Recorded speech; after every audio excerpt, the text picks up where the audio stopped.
Israel is under the rule of kings. They split away from Judah.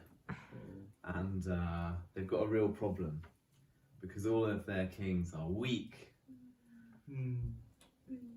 And yeah, quite newbie. And they were just waiting for the perfect Chad king to turn up. Yeah. And in the nick of time, along comes the main character of our story. That's like... It's a bit dark. No one wants to come. My name is Ahab. I live in Samaria. My lovely wife, Jezebel. And I live with Naboth, my neighbor. Wow. Chad was a real Chad.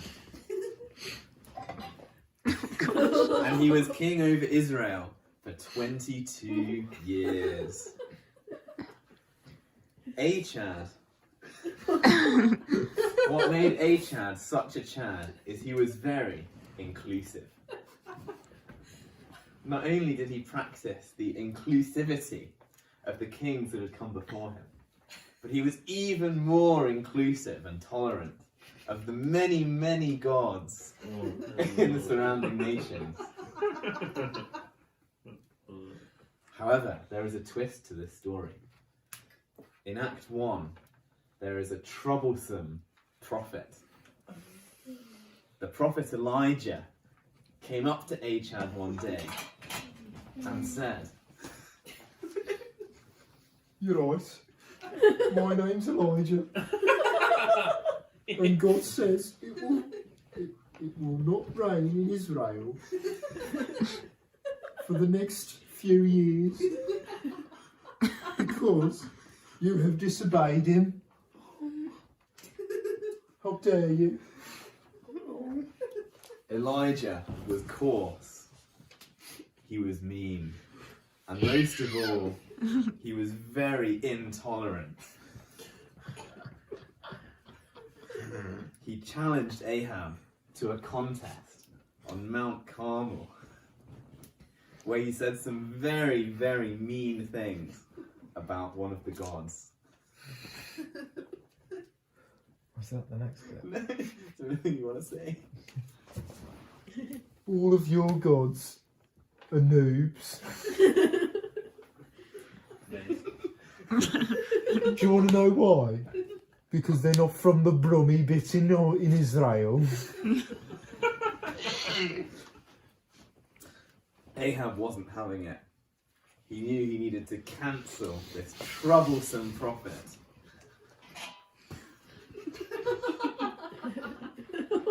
Oh gosh. But eventually, Elijah disappeared, so he quickly forgot about it. Ahab was going to focus on what Ahab does best. Being a very tolerant and inclusive king.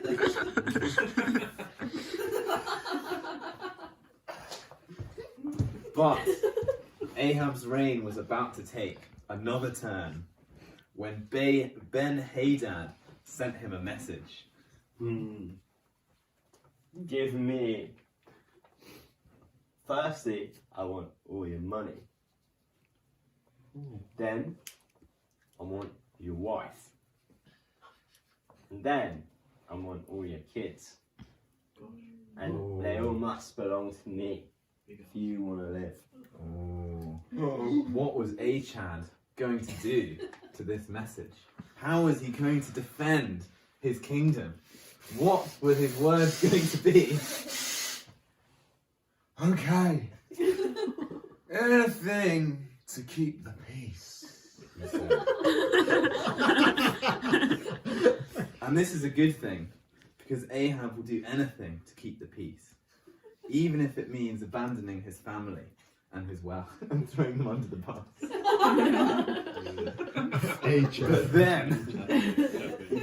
But then Ben-Hadad sent him another message. I just ask one more thing of you. Just want to search your house, just to see what's there. No way! That is going too far! And this is great from Achad, because what the Bible doesn't tell us is that in Achad's house was Achad's computer, which had over 20,000 emails that he'd been sending between the other kings in the surrounding regions. Send it from his personal email. Achad knew that if those emails got out, it could be disaster for the whole of his kingdom, not to mention his spotless reputation. So they fought. And they fought. And they fought. And it was really close.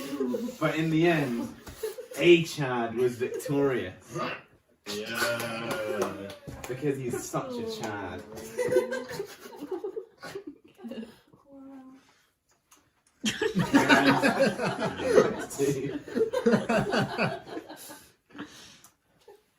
In our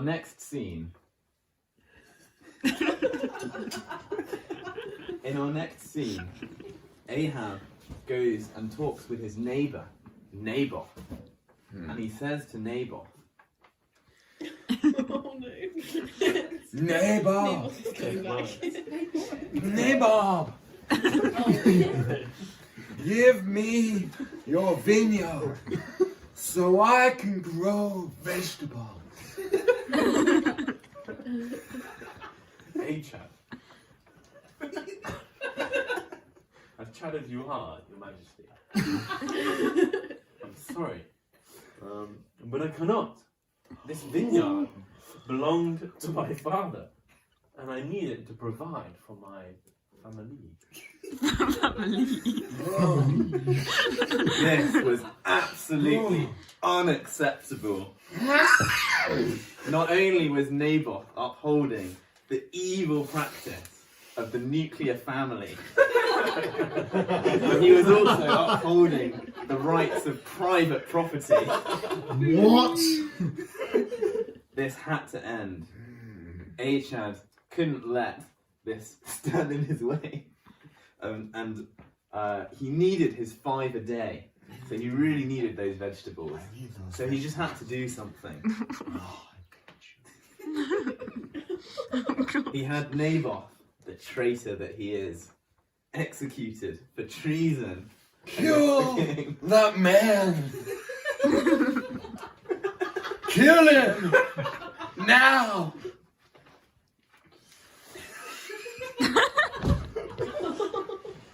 And to this day, Naboth's vineyard has been used to grow turnips, carrots, and cucumbers. No. In our final act, Achad was facing a huge battle with the Arameans. And King Ahab said, Let me consult the prophets of Baal to see what I should do. and so he went round and he asked all of the prophets, What do you think I should do? What do you think that I should do? And you, prophet of Baal, what should I, Achad, do in this war? what did they say? They left wing and not They said left wing, yeah. left back. Challenge him to a thumb war. And they all Don't let it said, bounce. yes. Yeah. You're Yeah, definitely gonna win. yeah. Oh, so I'm Achad. I'm Achad. All 400 of them, Baal thinks he should remain. except for one troublesome prophet. Look, mate. All of these Baal prophets are lying to you. If you go to war, they're going to nick you of your life. They're going to kill you. You're going to die. You're going to go to your death. Do you want that? Do you want that? this troublesome prophet. That prophet was bang out of order, and he had him locked up for the battle. Ahab believed in democratic values, and so he went with the majority like a Chad. Penny from a freedom, mate. So he fought. Always believe what the mainstream media tell you. And so he went into battle and he fought. And he fought. And he fought some more. And then he got tired. And he stepped back for a bit. Oh, I'm tired. And then one of the enemy soldiers randomly pulled back his bow and just sort of shot into the air. That's cool bow. Ow, my arm. And he didn't know about it, but it hit Ahab in the back. Oh gosh. And Ahab sunk into his chariot. And this just shows how much of a Chad Ahab really was. Because no one could take him man to man. It had to be the straight arrow that just so happened to hit him. For Didn't I some tell you, apparent mate? reason. Always trust a scouser. And so he fell in battle. Truly the most Chad way to go. I hope this. Didn't he ask his sort of servant to run through him? But didn't he not quite die? That was Saul, wasn't it? He died in his chariot doing what he loved, fighting his enemies like a Chad. I hope this drama has shown you just how much of a Chad leader Ahab was. Not the hero that Israel deserved, not the hero that they needed, but the one that they deserved.